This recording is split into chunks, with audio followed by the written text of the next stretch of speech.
Hey hi guys, நாம் இன்னைக்கு யாலி கேபிக்கினோட episode 62 பார்க்க போகிறோம். இந்த எபிசோடோட ஸ்டார்டிங் சீனில் ரிலீஸ் ஆன ஆர்கனை எல்லாரும் சந்தோஷமாக வரவேற்கிறாங்க. ஆர்கனும் நியூ கிட்ட பார்த்து, உன்ன மாதிரியே நானும் அப்பாவை விட்டு தூரமாக வளர்ந்துருக்கோம், எனக்கு அப்படி ஒரு சான்ஸ் கிடைக்காம போயிடுச்சு அப்படின்னு சொல்லி ஃபீல் பண்ணிட்டு உள்ள போகிறான். எல்லாரும் சந்தோஷமாக இருக்கிற இந்த நேரத்தில் இந்த கயா மட்டும் ரொம்பவே கோவமாகவும் சோகமாகவும் இருக்கா. ஏன்னா ஃபெரித் பின்னாடியே தான் இவ சுற்றிட்டு இருக்கிறத நினச்சி உள்ள வந்து எல்லாரும் செட்டில் ஆன உடனே, நீ யார்கிட்டயும் சொல்லிட்டியா இல்லை நானே சொல்லிருட்டா அப்படின்னு சொல்லி கேட்பான். இங்க பாரு, மறுபடியும் ஆரம்பிக்காத அப்படின்னு சொல்லி ஃபெரித் சொல்லும்போது, நானும் அவளும் டிவோர்ஸ் பண்ணிக்கலான் இருக்கோம். இந்த முடிவு சுனாவோடது. சுனா என்கிட்ட டிவோர்ஸ் வேணும்னு கேட்டா அப்படிங்கிறான். இதை கேட்டு சுனாக்கு பயங்கரமா கடுப்பாகுது. உனக்கு ஃபெரித் தானே இம்பார்ட்டன்ட், நான் இல்லையில. டிவோர்ஸ் பண்ணிட்டா நீ சீக்கிரமா அவனை கல்யாணம் பண்ணிக்கலாம் இப்படி இப்படின்னு எல்லாத்துக்கு முன்னாடி பேசும்போது, உனக்கு ஒன்று தெரியுமா, நீ ஃபெரித்தோட நகை கண்ணு கூட ஈக்குவல் கிடையாது அப்படின்னு சொல்லி அவனை பத்தி ரொம்ப கேவலம் பேசுறான். இதுல கடுப்பாய் அவனை அடிக்க போயிடுறான். அப்போ ஃபெரித் தான் தடுத்து நிப்பாட்டுறான். ஆக்சுவலா அவன் அடிக்க வந்தது கதவை தான், பட் சுனாவை அடிக்க போற மாதிரி ஆயிருது. இதே சுச்சுவேஷன் ஃபெரித்க்கும் வந்திருக்கும். அதை அவன் யோசிச்சு பாக்குறான். என்னை பத்தி உனக்கு தெரியும்ல, நான் இதை பண்ண மாட்டேன், நான் ஒன்னும் அடிக்க வரல அப்படின்னு சொல்லி சொல்லும்போது, நீ என்ன அடிப்பியா அப்படின்னு சொல்லி செய்யற மாதிரியே சுனாவும் கேட்டு அழுதுட்டு அங்கிருந்து போறா. என்கேஜ்மெண்ட் முடிஞ்சு அவங்க பேசுறதெல்லாம் கேட்க முடியாம செய்யறன்னு ஒரு மாதிரி ஆகுறா.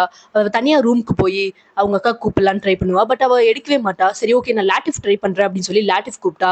அவன் அங்க நடந்த எல்லா உண்மையும் சொல்லும்போது ரொம்ப கோவமா அவ அங்கிருந்து கிளம்புறா. அவங்க அப்பா என்னன்னு கேட்கும்போது, கயா அக்காவை அடிக்க போயிட்டான், இதுக்கு மேல அவங்க இருக்க கூடாது, எனக்கு நீங்க பழைய அப்பாவோ புது அப்பாவோ எனக்கு தெரியாது, நீங்க என்ன அடிக்கிறப்போ நானும் அக்காவும் எவ்வளவு கஷ்டப்பட்டேன்னு எங்களுக்கு தான் தெரியும், இன்னொருத்தர் எங்களை கை நீட்ட நாங்க விட போறது இல்ல, ஏன் அக்காவை நான் பாத்துப்பேன், நீங்க வரீங்களா இல்லையா அப்படின்னு கேட்கும்போது, அவங்க கூடயே இந்த அக்கினும் கிளம்புறா. அவங்களோட ஆட்களோட சுனாவை கூட்டிட்டு வர்றதுக்காக ரொம்ப கோவமா கிளம்புறாங்க. இதே டைம்ல பால்கனில ஏதோ யோசிச்சு இவ உட்காந்துருப்பா. அங்க போய் இவன், நீ என்ன யோசிக்கிற, ஃபிரித்த பத்தியா, நான் உன்னை சுத்தி இருக்கும்போது நீ எதுக்கு அவனை பத்தி யோசிக்கிற அப்படின்னு சொல்லி ரொம்ப சத்தம் போடுறான். இல்ல, நான் எதுவும் யோசிக்கல, நான் சும்மா உட்காந்துருந்தேன், எனக்கு தெரியும் நீ அவனத்தை பத்தி யோசிச்சுட்டு இருந்திருப்ப, நீ இதுக்கு மேல வெளியே இருக்க கூடாது, வா உள்ள அப்படின்னு சொல்லி அவனை ஒரு ரூம்குள்ள கொண்டு போய் கதவை சாத்தி அடைச்சிடுறான். இவ பயங்கரமா கஷ்டப்படுறான் அவன் கிட்ட. உள்ள போய் இவங்க பயங்கர சத்தத்தோட உள்ள போறாங்க. அப்ப வர ஃபெரித், என்னாச்சு, இங்க பாரு, இதை பண்ணாத, மறுபடியும் வேண்டாம் அப்படிங்கிற மாதிரி இவன் சொல்லும் போது இவ சுனாவை கூப்பிடுறா. அந்த இடத்துல ஆர்கன் இருக்கிறத பார்த்து இந்த காட்டுப்பூச்சி பயங்கரமா உணர்ச்சி வசப்படுறான். நீ பாத்தியா, நீ என்ன வேலை பார்த்து வச்சிருக்கேன்னு, உன்னால நான் இப்ப எந்த நிலைமையில இருக்கேன்னு அப்படின்னு சொல்லி அவன் அங்கிருந்த டேபிளே உடைச்சு போட்டுறான்.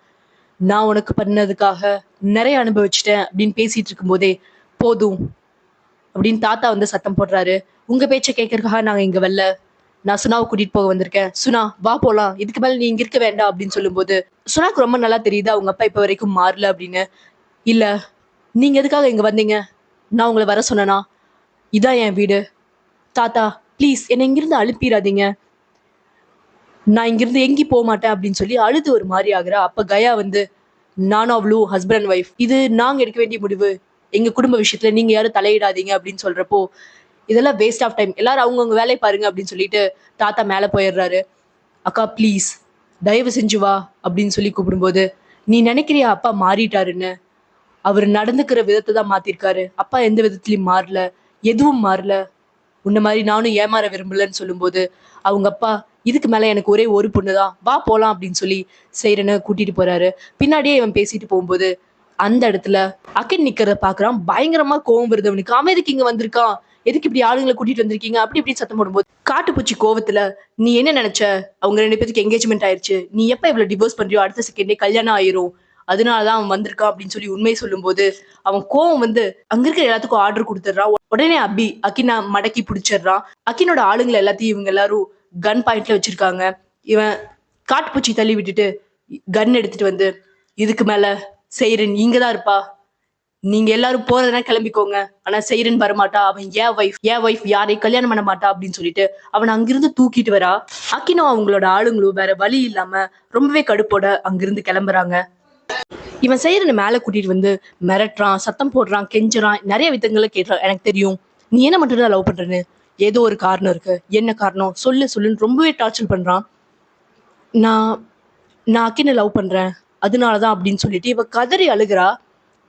லவ் பண்ற நீ எதுக்காக இப்படி அழுகிற, எனக்கு உண்மை என்னன்னு தெரியும், நீ என்ன மட்டும்தான் லவ் பண்ற, இதுக்கு பின்னாடி என்னமோ இருக்கு, எனக்கு சொல்லுன்னு கேட்கும்போது, நீ எதுக்கு இதை பத்தி வரி பண்ற, உனக்கு உன்னோட புது கேர்ள் ஃப்ரெண்ட் இருக்கா, ஒரு நியூ ஸ்டோர் இருக்கு, உங்க அப்பா உனக்கு கிடைச்சிட்டாரு, அவர் கூட சந்தோஷமா நிம்மதியா இரு, உனக்கு எனக்கு எந்த சம்மந்தமும் கிடையாது, நீ ஒரு சைக்கோ, இதுக்கு மேல நான் உன் கூட இருக்க போறது இல்ல, முதல்ல என் வாழ்க்கையை விட்டு போயிரு அப்படின்னு சொல்லும்போது இவன் மறுபடியும் கோவப்படுறான்.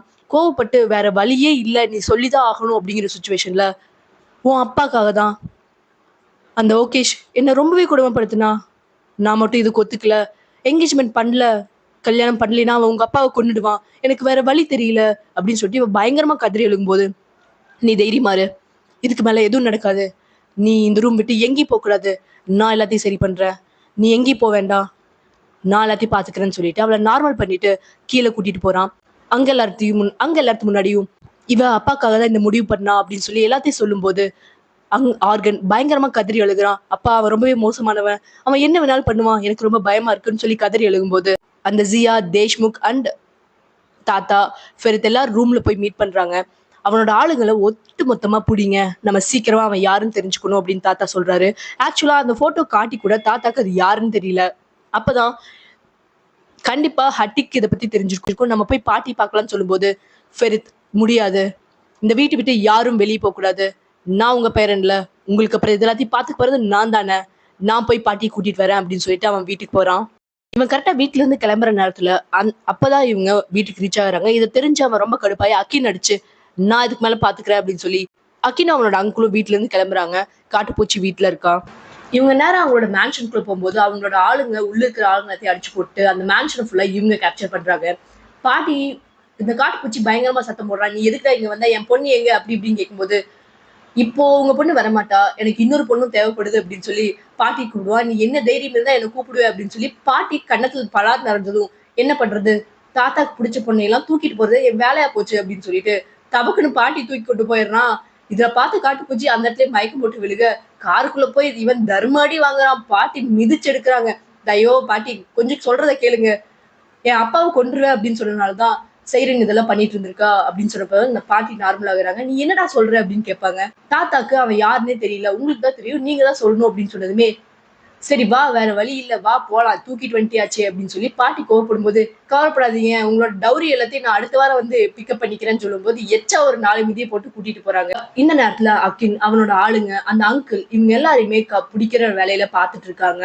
இந்த ஜியாவும் அண்ட் தேஷ்முக்கும் இப்படியே நைட் ஆக ஓகேஷை புடிச்சிட்டுதான் கால் பண்றாங்க. சரி ஓகே அப்படின்னு சொல்லி இவங்க எல்லாரும் அங்க கிளம்பி போறாங்க. அவனை போட்டு நல்லா அடிச்சு பொழந்து எடுக்கிறாங்க. இந்த டைம்ல தாத்தா பாட்டிட்ட, எனக்கு தெரியும், இத்தனை வருஷமா நீ எனக்கு உண்மையா இருந்த, எனக்காக காத்துட்டு இருந்த, என்னாலதான் உனக்கு சரியான வாழ்க்கையை கொடுக்க முடியல, பட் இதுக்கு மேலேயாவது வாழ போற கொஞ்ச நாட்களையாவது உன் கூட நான் சந்தோஷமா வாழணும் அப்படின்னு நினைக்கிறேன்னு சொல்லி தாத்தா பாட்டிக்கு ப்ரப்போஸ் பண்ண, பாட்டி அதை ஏத்துக்கிறாங்க. அவனை அடிச்சு பொழந்து எடுத்துட்டு நேரா இவங்க வீட்டுக்கு வராங்க. வீட்டுக்கு வந்து சேரனும் ஃபெரித்தோ அவங்க நாட்கள்ல ரொம்ப ஜாலியா வாழ ஆரம்பிக்கிறாங்க. இப்படியே அடுத்த எபிசோட்ல என்ன நடக்குது அப்படின்னா, தாத்தா ஏதோ பேசணும்னு சொல்லி எல்லாத்தையும் கீழே வர சொல்லியிருக்காங்க. சரி ஓகே அப்படின்னு சொல்லிட்டு இவங்க 2 பேர் கீழே போனா தாத்தாவும் பாட்டியும் சீக்கிரமா கல்யாணம் பண்ணிக்க போறதா சொல்றாங்க. இதை கேட்கிற நிறைய பேருக்கு பிடிக்கல, பட் ஃபெரித்துக்கும் சேரனுக்கும் பயங்கர ஜாலியா இருக்கு.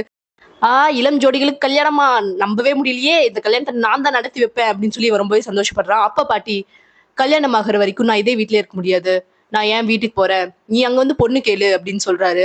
சரி ஓகே, கண்டிப்பா நான் வந்து பொண்ணு கேட்பேன் அப்படின்னு சொல்லி பாட்டிய வெளியே கூட்டிட்டு போறாங்க. போய் எல்லாரும் ஒன்னா ஜாலியா கார்ல பேசிட்டு சிரிச்சுட்டு அந்த காலத்து பாட்டு போட்டு ஒன்னா பாடிட்டு ஜாலியா போறாங்க. அப்படியே பார்க் போய் தாத்தா ஆசையா பஞ்சு முட்டாயெல்லாம் வாங்கி கொடுக்க, அப்படியே காதல் பறவைகள் ரெண்டும் சிறகடிச்சு பறக்குறாங்க. இந்த டைம்ல அவன்கிட்ட சத்தம் போட்டு வெளியே வர சொன்னா நேரா பார்க்க போறது அந்த மந்திரக்காரி தான். நீ சொல்லிதான் எல்லாத்தையும் நான் செஞ்சேன், இப்ப என் நிலைமை அங்க என்ன தெரியுமா, என் பாட்டியும் அதே வீட்டுக்கு கல்யாணமாயி வராங்க, அவங்க எல்லாரும் தான் இந்த வீட்டுல பெரிய ஆளு, நான் கிடையாது, உன் பேச்சு கேட்டு நான் நாசமாதான் போனேன் அப்படின்னு சொல்லி சத்தம் போட்டு கண்டபடி பேசுறா. இங்க பாரு, நீ பொறுமையா இரு, முதல்ல காலம் மாறும். அவளை மண்டை கிளவி அனுப்பி விட்டுட்டு இவ கால் பண்றது இவகிட்ட தான், ஏண்டி நீ சொல்லிதான் அதெல்லாம் நான் பண்ணேன், அவ என்ன பிடிச்சி டார்ச்சர் பண்றாளே அப்படின்னு சொல்லி புலம்புறா. சரி சரி பாத்துக்கலாம் விடுன்னு சொல்லி இவ போனை வைக்கிறா. இப்படியே நேரா வீட்டுக்கு வர சொன்னா இந்த காட்டு பூச்சிட்ட உண்மையா சொல்றான். இதை கேட்டு அவன் தலை சுத்தி கீழே விழுந்துடுறான். என்ன சொல்ற நீ அப்படின்னு. இந்த நேரத்துல வெளியே ஏதோ சவுண்டு கேக்குதுன்னு போய் பார்த்தா அவங்க வீட்டை சுத்தி இவன் வண்டி ஓட்டிட்டு இருக்கான். ஏ கசிமு, என்னப்பா பண்ற, உன் வீட்டு பொண்ண நான் கடத்திட்டு போறேன் அப்படின்னு சொல்லி கண்டபடி பேசுறான்.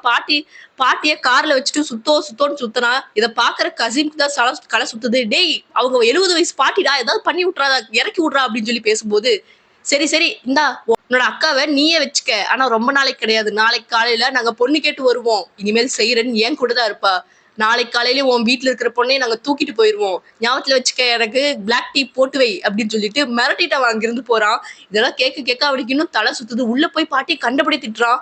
பாட்டி எடுத்தாங்க பாருங்க அவங்களோட குச்சிய, அவன் குச்சியை வாங்கி அவனையே போட்டு மிதி மிதின்னு மிதிக்கிறாங்க. ஏன்டா டேய், ஏன் விருப்பப்படி இதுக்கு மேலேயாவது நான் வாழணும், இதுக்கு மேல ஏதாவது பேசினா உன்னை பொழந்து தள்ளிடுவேன் அப்படின்னு சொல்லி அவனை போட்டு அடிச்சு மிதிச்சு எடுக்கிறாங்க. இதை பாக்குற எல்லாரும் சந்தோஷம் தான் பண்றாங்கப்பா. இந்த நைட் டைம்ல இந்த ட்ரெயினரை பார்க்க வந்திருக்க மூத்த மருமக அவனோட ரூம்க்கு வந்து கேமராலாம் செட் பண்ணிட்டு வெளியே வந்து அவகிட்ட நல்லா பேசுறான். இவன் என்ன பண்ண போறான்னு தெரியல.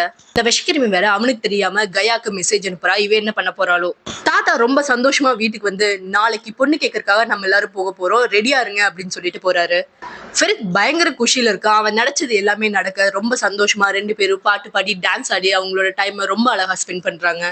இப்படியே மார்னிங் ஆக பாட்டி எந்த ட்ரெஸ் போடுறது அப்படின்னு சொல்லி கன்ஃபியூஸ் ஆக எஸ்மே தான் ட்ரெஸ்ஸஸ்ல எடுத்து கொடுக்குறா. அப்போ பாட்டி நான் ஹமாம் போகணும் அப்படிங்கிறாங்க. ஹமாம்ங்கிறது இந்த மாதிரி பொண்ணு பார்க்க வருது ஃபங்க்ஷன். இதுக்கு முன்னாடி லேடிஸ் எல்லாம் ஒன்று கூடி ஒரு குளிக்கிற பிளேஸ் மாதிரி ஒன்று கூடி ஆஃப் நியூட்ல டான்ஸ் ஆடி பாட்டு பாடி சந்தோஷமா இருப்பாங்க.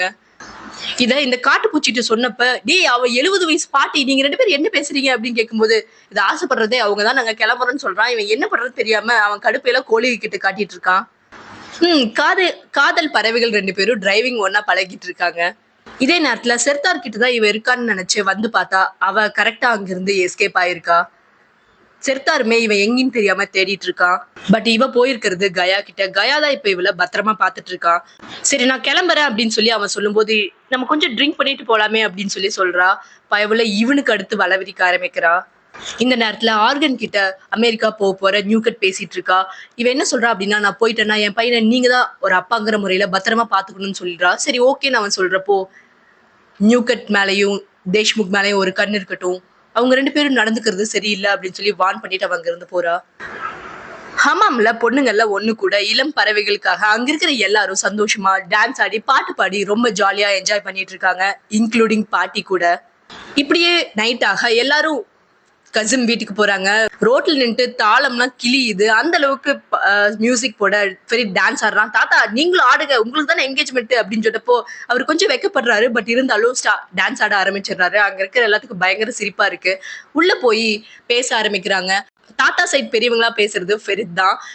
கசின் கிட்ட பொண்ணு கேட்க ஆரம்பிக்கிறான். அப்ப பாட்டி நான் ரொம்ப நாளா காத்துட்டு இருந்துட்டேன், அதுக்கான டௌரியை நீ கொடுத்தாதான் நான் உன்னை கல்யாணம் பண்ணிப்பேன் அப்படின்னு சொல்றான். சரி ஓகே உனக்கு என்ன வேணும்னு தாத்தா கேட்கும்போது, எனக்கு மஹால் மாதிரி இருக்கிற உன்னோட மேன்ஷன் வேணும் அப்படின்னு சொல்லி கேட்குறாங்க.